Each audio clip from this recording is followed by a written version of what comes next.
నిజామాబాద్లో 10 years నుంచి sugar cane business చేస్తూ సక్సెస్ అయిన శ్రీమన్నారాయణ గారిని ఇంటర్వ్యూ చేద్దాం. చెరుకు పరంగా మీరు ఎక్కడ నుంచి తెప్పిస్తారండి? మెయిన్గా మేము నాసిక్ నుంచి తెప్పిస్తాం చెరుకు. ఓకే, నాసిక్ మహారాష్ట్ర నుంచి తెప్పిస్తారు. షిరిడి. ఓకే, అంటే ఈ మధ్య ఢిల్లీ నుంచి కూడా వస్తుంది. ఓకే ఓకే, హర్యానా నుంచి. ఓకే, చాలా క్వాలిటీ ఉంటది. ఓకే, మంచి చెరుకు. ఇది ఆర్గానిక్ చెరుకు అసలు? ఇది ఆర్గానిక్. ఓకే, ప్యూర్ ఆర్గానిక్ చెరుకు వాడుతున్నారు. Pure organic, pure Ganga water. Okay, Nashik అంటే గంగ అక్కడే పుట్టింది. ఓకే, అందుకని pure Ganga water. Okay, without chloride water తో పండే చెరుకు ఇది. కంప్లీట్ గా ప్యూర్ ఆర్గానిక్ చెరుకే వాడుతున్నారు. ఆర్గానిక్ షుగర్ కేన్ జ్యూస్ పరంగా కస్టమర్ అందిస్తున్నారు మీరు. ఓకే, మీకు రోజుకి ఎన్ని కేజీలు చెరుకు వాడతారండి? మీ వెనకాల చాలా చెరుకు కనబడుతుంది నాకు. ఎన్ని కేజీలు వాడతారండి మీరు రోజుకి? దాదాపు 800, 1000 అట్లా. ఒక 800 నుంచి 1000 కేజీల దాకా రోజు వాడతారు మీరు. ఓకే, అంటే మార్నింగ్ సీజన్ లో ఇప్పుడు నార్మల్ ఇప్పుడు ఎంత వాడుతున్నా అండి? అంటే ఈ రోజు అంతే. ఓకే, 800 ఒక 900 దాకా వాడతారు. ఒక 10 లోపల వాడతారు మీరు రోజు. ఒకసారి మార్నింగ్ అంటే పొద్దున్న నుంచి సాయంత్రం దాకా మీరు చెరుకు పరంగా అంటే స్టార్టింగ్ ఎలా స్టార్ట్ చేస్తారు? క్లీనింగ్ పరంగా మీరే చేస్తారండి? క్లీనింగ్ మా వ్యూస్ పరంగా చెప్తారా సార్? ఎలా క్లీనింగ్ చేస్తారో చెప్తారండి? 6 వర్కర్లు ఉంటారు. ఓకే, 6 వర్కర్లు ఈ రా మెటీరియల్ తీసుకెళ్లి హౌజ్లో ఈ హౌజ్లో వేసేసి ముందు రా మెటీరియల్ తీసుకొచ్చి హౌజ్లో వేస్తాము. ఓకే, హౌజ్లో వేసినాక దాంట్లో వాటర్ పెట్టేసి మన ఐరన్ జాలీ ఉంటది కదా, ఆ జాలీతో క్లీన్ చేస్తారు. అంటే వచ్చిన చెరుకు పరంగా నీట్ గా క్లీనింగ్ చేసి చాలా క్లీన్ చేస్తాం. క్లీనింగ్ పరంగా చాలా ఇక క్లీనింగ్ అంటే ఇక శుభ్రం. క్లీనింగ్ అంటే హైజీనిక్ పరంగా అనుకోని నీట్ గా క్లీన్ చేసి చాలా ఎక్కడ కూడా మళ్ళీ మైనస్ అనేది ఎక్కడ జరగడానికి లేదు. ఓకే, బాగా రిస్క్ తీసుకుని చేస్తాం. ఈ స్టాండ్ల మీద వేస్తాము. దీని మీద వేసి మళ్ళీ దీన్ని 2 సార్లు వాష్ చేయాలి. ఓకే, అంటే మీరు దానిలో క్లీన్ చేశాక మళ్ళీ మీరు దీనిపైన కూడా మళ్ళీ క్లీన్ చేస్తారు. మళ్ళీ ఇది వాష్ చేస్తాం. ఓకే, రెండోసారి కూడా మళ్ళీ వాష్ చేస్తాం. మళ్ళీ వాష్ చేస్తాం. ఓకే ఓకే, రెండోసారి వాష్ చేసినాక ఆరిపోయినాక అప్పుడు ముక్కలు కొట్టి ఓకే, ఇక్కడ చూస్తున్నారు కదా వీడియోలో ఏవైతే చెరుకు పరంగా మనం రా మెటీరియల్ పరంగా తెచ్చుకుంటున్నారో ఇవన్నీ నీట్ గా రెండోసారి క్లీన్ చేశాక మనకి చిన్న ముక్కలుగా అంటే మరి ఫ్రిడ్జ్ లో పెడుతున్నారు కాబట్టి ఫ్రిడ్జ్ లో పట్టేంత సైజులో ముక్కల పరంగా చూస్తున్నారు కదా వీడియోలో. మనము ఎంత సైజు చెరుకు కావాలి, ఎంత సైజులో మనకు కావాలి ఆ విధంగా చెరుకు ముక్కలుగా కటింగ్ చేసి ఇలా మనకి ఇక్కడ బకెట్ లో పెట్టారు. ఈ చెరుకు అంతా కూడా మనకి లోపల అవుట్లెట్ లోపలికి వెళ్ళేసి ఫ్రిడ్జ్ లో అనేది స్టోర్ చేస్తారు కూలింగ్ పరంగా. ఫస్ట్ ఫైనల్ టచ్ అనమాట ఇది. ఇక్కడ నుంచి లోపలికి వెళ్ళిపోద్ది. ఈ కప్పేయండి ఏగల వాళ్ళు. ఒకసారి లోపల చూపియండి అనేది ఎక్కడ పెడతారు చూపియండి.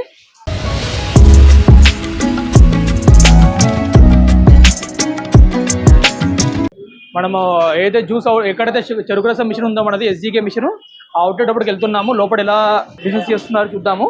ఈ చెరుకు అంతా ఎక్కడ పెడతారండి మీరు? ఆ చెరుకు అంతా ఇప్పుడు క్లీన్ చేసిందంతా తీసుకొచ్చి ఫ్రిడ్జ్ నింపేస్తాం నైట్. ఓకే, కూలింగ్ అంతా కూలింగ్ పరంగా ఫ్రిడ్జ్ పెడతారు. 16 hours కూలింగ్ కావాలి.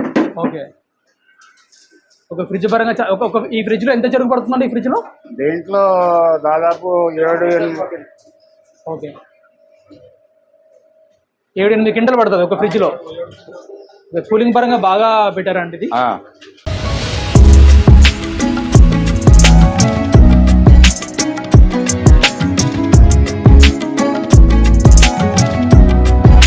ఓకే, మీరు ఈ మిషన్ ఎప్పుడు తీసుకున్నారండి? ఎన్ని ఇయర్స్ అయింది తీసుకుని? మిషన్ 10 years అవుతుందండి మిషన్ తీసుకుని. ఓకే, ఈ మిషన్ తీసుకొని 10 years అవుతుంది. అంటే 10 సంవత్సరాల నుంచి మిషన్ వాడుతున్నారు. ఎస్జీకే మిషన్ వాడుతున్నాం. ఓకే, అంటే మీకు చెరుకుతో పాటు మీకు ఏం ఫ్లేవర్ అంటే కస్టమర్ కి మీరు ఏం ఫ్లేవర్ అందిస్తారండి? నిమ్మకాయ వేస్తాము. ఓకే, అల్లం వేస్తాము.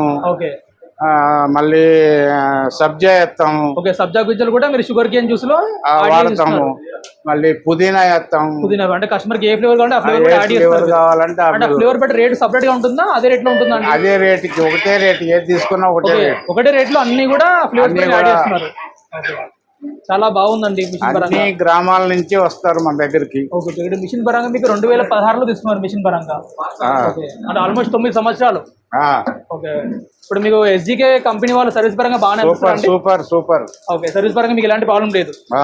ఓకే, చెరుకు అంతా మీరు క్రషింగ్ అయింది కూడా మీకు ఒక గార్బేజ్ బ్యాగ్ అనేది మీకు వెనకాల పెట్టుకున్నారు. దీన్ని కలెక్ట్ అయిపోతుంది ఆటోమేటిక్ గా వెనకాల నుంచి. మీకు లోపల అవుట్లెట్ పరంగా చాలా బాగా నీట్ గా సెట్ చేశారండి. కూలింగ్ పరంగా ఒక సెటప్, జ్యూస్ పరంగా అంటే కౌంటర్ సిస్టమ్ పెట్టారా, బయటికి టోకెన్ సిస్టమ్ పరంగా పెట్టారు. అంటే అవుట్లెట్ పెట్టడానికి ఎంత ఖర్చు అయింది మీకు? అంటే ఫ్రిడ్జ్ కానీ మిషన్ కానీ అప్పుడు 2 లక్షల పైన. ఓకే, ఒక 2 లక్షల్లో మీకు అవుట్లెట్ పరంగా ఖర్చు అయింది స్టార్టింగ్ చేయడానికి. రోజుకి అంటే బాగానే పెట్టాము. ఓకే, రోజు పొద్దున్న ఎన్ని స్టార్ట్ చేస్తారండి మీకు షాప్? ఎన్ని ఓపెన్ అవుతుంది? 7 స్టార్ట్ అవుతుంది. ఓకే, 7:30కి మార్నింగ్ స్టార్ట్ అవుతుంది. 7కే స్టార్ట్ అవుతుంది. రాత్రి అందరూ 7కి వచ్చే వాళ్ళంతా అభిషేకాలకి, జిమ్ములకి వెళ్ళేవాళ్ళు, వాకింగ్ చేసేవాళ్ళు, వాళ్ళందరూ వచ్చి జ్యూస్ తాగుతారు. ఇక తర్వాత 8-9కి గిరాకీ స్టార్ట్ అవుతుంది. రోజుకి పొద్దు నుంచి సాయంత్రం దాకా ఎంత మంది వస్తారు? ఎంత మంది పబ్లిక్ వస్తారండి? చాలా మంది వస్తారు. చాలా మంది. రోజుకి ఎంత మీకు అంటే ఎంత ఇన్వెస్ట్మెంట్ అంటే ఎంత మీకు ప్రాఫిట్ వస్తుందండి? ఇక అది ఇంత అంత అనేది రోజు ఇంకా పబ్లిక్ బట్టి, గిరాకీని బట్టి. మీకు మీ అవుట్లెట్ పరంగా చూస్తుంటే మాకు అర్థమవుతుంది చాలా పబ్లిక్ పరంగా మాత్రం పోటీ బాగానే ఉంది. సరే, మీరు ఆల్మోస్ట్ మీరు మిషన్ పరంగా 9 సంవత్సరాలు అయింది కదా, మా ఎస్జీకే కంపెనీ పరంగా సర్వీస్ పరంగా టైంకి ఇస్తున్నారా వాళ్ళు? అండ్ మీరు సాటిస్ఫై ఉన్నారా ఎస్జీకే మిషన్ పరంగా? చాలా బాగా ఇది చేస్తారు. ఓకే, అక్కడ వర్కర్స్ గానీ ఓనర్ గానీ మంచిగా రిసీవ్ ఉంటది. Okay okay, super mission. ఎవరు తీసుకున్నా ఎస్జీకేనే తీసుకోవాలి. ఓకే, థ్యాంక్స్ అండి. మీరు తీసుకున్నాక ఎవరైనా కస్టమర్స్ అడిగినప్పుడు రిఫర్ చేశారా? చాలా మందికి ఇప్పించాను నేను కూడా. ఒక నిజామాబాద్ చాలా మందికి రిఫర్ చేశారు. చాలా మందికి. శ్రీమన్నారాయణ గారు, ఇప్పుడు మీరు ఆల్మోస్ట్ 9 సంవత్సరాలు నడుస్తున్నారు కదా ఈ బిజినెస్ పరంగా. ఇప్పుడు కొత్తగా వాళ్ళు ఎవరైనా పెట్టుకున్న వాళ్ళకి మీరు ఏం సలహా ఇస్తారు? ప్రతి ఒక్కరిని పెట్టుకోమనే చెప్తాను. ఓకే, అది కూడా ఎస్జీకే మిషనే తెచ్చుకోమని చెప్తాను. ఓకే, థ్యాంక్స్ అండి. మెయిన్ అది మెయిన్ పాయింట్. ఎందుకంటే అక్కడ యూట్యూబ్ లో చూసి 10,000కి 5,000కి 60,000కి 50,000కి మిషన్ చేసుకొస్తే చాలా మంది లాస్ అయిపోయారు. అందుకని చెప్పి నా అనుభవం కొద్ది సర్వీస్ బాగుంది, ఓనర్ మంచిగా ఉన్నాడు, అక్కడ తెలంగాణ రిసీవ్ బాగుంటది, చేసేవాళ్ళు వర్కర్లు కూడా మంచి అభిమానంగా ఉంటారు. అందరూ ఒక కుటుంబం లెక్కే ఇది అవుతారు. అందుకని ఇది సర్వీస్ మాకు బాగా ఎప్పుడు కూడా ట్రబుల్ ఇలా. ఒక్క రోజు, ఒక్క నిమిషం, ఒక్క గంట ఏనాడు కూడా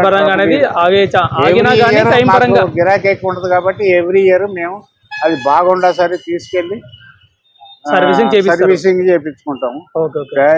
పెద్దగా ఖర్చు ఏం కావు, మాదిరిగా అవుతుంది. థ్యాంక్స్ అండి, మీ ఫీడ్బ్యాక్ చాలా బాగా చెప్పారండి. ఇప్పుడు కొత్తగా పెట్టిన వాళ్ళకి ఎలా పెట్టాలి అంటే ఎలా సెలెక్ట్ చేసుకోవాలి? సెంటర్ ఉండాలా?